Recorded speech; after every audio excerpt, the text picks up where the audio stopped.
श्री स्वामी समर्थ. शुक्रवारी फक्त एकदा ऐका ही गायीची पवित्र कथा. वर्षभर घरात सुख, शांती आणि समृद्धी राहील. तर मित्रांनो, थांबा, हा व्हिडिओ पुढे स्किप करण्याची चूक अजिबात करू नका, कारण आज जी कथा तुम्ही ऐकणार आहात ती केवळ एक कथा नाही, तर अनेक भक्तांच्या श्रद्धेचा अनुभव आहे. असे म्हणतात की शुक्रवारी श्रद्धेने ही गायीची कथा ऐकणाऱ्या घरावर माता लक्ष्मीची कृपा होते.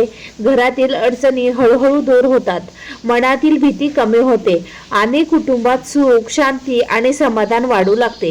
मात्र या कथेचा खरा लाभ मिळवण्यासाठी एक अट आहे. ही कथा सुरुवातीपासून शेवटपर्यंत श्रद्धेने ऐकायची. आता डोळे मिटा, मन शांत करा आणि सुरू करूया ही पवित्र कथा. नमस्कार भक्तांनो. तर फार वर्षापूर्वी एका छोट्याशा गावात गोपाळ नावाचा गरीब शेतकरी राहत होता. त्याची पत्नी गौरी, एक मुलगा आणि एक म्हातारी आई एवढंच त्यांचं कुटुंब होतं. घर कच्चं होतं, पोटभर अन्न मिळणं सुद्धा कठीण होतं. पण एक गोष्ट मात्र त्याच्याकडे अमूल्य होती, ती म्हणजे त्याची गाय गौरी. गोपाळ तिला जनावर समजत नव्हता. तो तिला आपल्या घरातील ज्येष्ठ सदस्य मानायचा. दररोज सूर्योदयापूर्वी उठून तो गाईला आंघोळ घालायचा, कपाळावर हळद कुंकू लावायचा आणि प्रेमाने म्हणायचा, गो माते, माझ्या कुटुंबावर तुझी कृपा कायम राहू दे. गावातील काही लोक त्याची थट्टा करायचे. अरे गोपाळ, एवढी सेवा करून तुला काय मिळालं? गोपाळ फक्त हसायचा आणि म्हणायचा, सेवा कधीच वाया जात नाही. योग्य वेळ आली की देव नक्की फळ देतो. एके दिवशी भीषण दुष्काळ पडला. विहीर कोरड्या पडल्या, शेत जळून गेलं. लोकांनी आपल्या जनावरांची विक्री सुरू केली. अनेकाने गोपाळलाही सांगितलं, ही गाय विकून टाक, तुला भरपूर पैसे मिळतील. पण गोपाळने ठामपणे उत्तर दिलं, जिने मला कठीण काळात साथ दिली तिला मी पैशासाठी कधी सोडणार नाही. त्या रात्री संपूर्ण कुटुंब उपाशी झोपलं. पण गोपाळने स्वतः न खाता गाईला शेवटचा चारा आणून घातला. त्या रात्री मध्यरात्री अचानक गोठ्यातून दिव्य प्रकाश दिसू लागला. गोपाळ घाबरून उठला. तो गोठ्याकडे गेला आणि जे दृश्य त्याने पाहिलं ते पाहून त्याचे डोळे आश्चर्याने भरून आले. तर गोपाळ थरथरत गोठ्यात दिशेने गेला.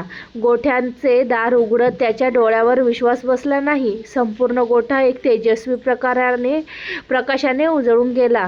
त्याची लाडकी गाय शांत उभी होती, पण तिच्या भोवती एक दिव्य प्रकाशमंडळ दिसत होता. तेवढ्यात एक वृद्ध संत तिथे प्रगट झाले. गोपाळ घाबरून त्यांच्या चरणी पडला. संत हसून म्हणाले, गोपाळ, घाबरू नकोस. तुझी श्रद्धा, तुझी सेवा आणि तुझा त्याग पाहून परमेश्वर प्रसन्न झाला आहे. ज्या दिवशी सर्वांनी स्वार्थासाठी जनावरे विकली, त्या दिवशी तू स्वतः उपाशी राहून गोमातेला अन्न दिलंस. हीच तर खरी भक्ती आहे. गोपाळच्या डोळ्यात अश्रू आले. तो म्हणाला, महाराज, मला धन नको, माझ्या कुटुंबाचे संकट दूर व्हावे एवढी इच्छा आहे. संतांनी आशीर्वाद देत सांगितले, उद्याचा सूर्योदय तुझ्या आयुष्यात नवा अध्याय घेऊन येईल. हे बोलून ते अदृश्य झाले. सकाळ झाली. गोपाळ नेहमीप्रमाणे गाईला घेऊन शेताकडे गेला. आश्चर्य म्हणजे कालपर्यंत कोरडी पडलेली जमीन आज ओलसर दिसत होती. काही दिवसांनी पाऊस सुरू झाला. गावभर हिरवळ पसरली. गोपाळच्या शेतात सर्वात भरघोस पिकाले. ज्यांनी त्याची थट्टा केली होती तेच आता त्याच्याकडे सल्ला मागण्यासाठी येऊ लागले. पण गोपाळच्या स्वभावात कणभरही गर्व आला नाही. तो रोज म्हणायचा, हे सर्व गोमातेची कृपा आणि ईश्वराचा आशीर्वाद आहे. मात्र गावातील एक लोभी सावकाराला गोपाळचे सुख पाहवत नव्हते. त्याने मनात एक भयंकर कट रचला. तो कट काय होता? गोपाळ त्या संकटातून कसा वाचला आणि गोमाताने पुन्हा कोणता चमत्कार घडवला?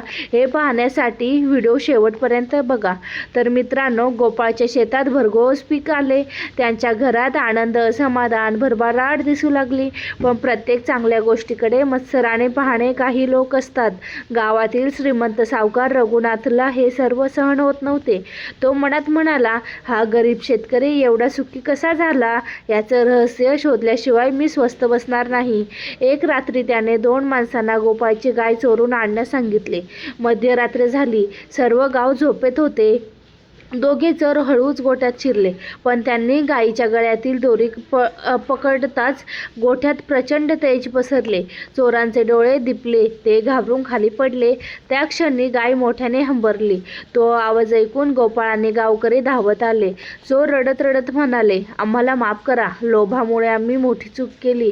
गोपाळने त्यांना मारले नाही. तो शांतपणे म्हणाला, चूक मान्य करणारा माणूस पुन्हा चांगला होऊ शकतो. हे पाहून सावकारलाही स्वतःची चूक समजली.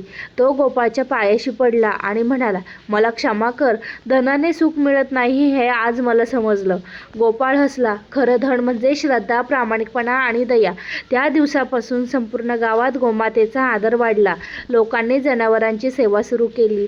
गावात भांडणं कमी झाली. शेती भरभराटीस आली. गोपाळचं घर आनंदाने भरून गेलं आणि तो रोज एक प्रार्थना करायचा, हे परमेश्वर, माझ्यावर नाही तर प्रत्येक घरावर तुझी कृपा राहू दे. तर भक्तांनो, ही कथा आपल्याला शिकवते, श्रद्धा आणि प्रामाणिकपणा कधीही वाया जात नाही. दया, सेवा आणि चांगले कर्म यांचे फळ योग्य वेळी नक्की मिळते. लोभ आणि मत्सर शेवटी दुःख देतात, तर करुणा आणि क्षमा मनाला शांतता देतात. जर ही कथा तुम्हाला आवडली असेल तर व्हिडिओला लाईक करा, चॅनलला सबस्क्राईब करा आणि ही कथा आपल्या कुटुंबीय व मित्रांसोबत नक्की शेअर करा. श्री गोमाते नमः. सर्वांचे कल्याण हो. श्री स्वामी समर्थ.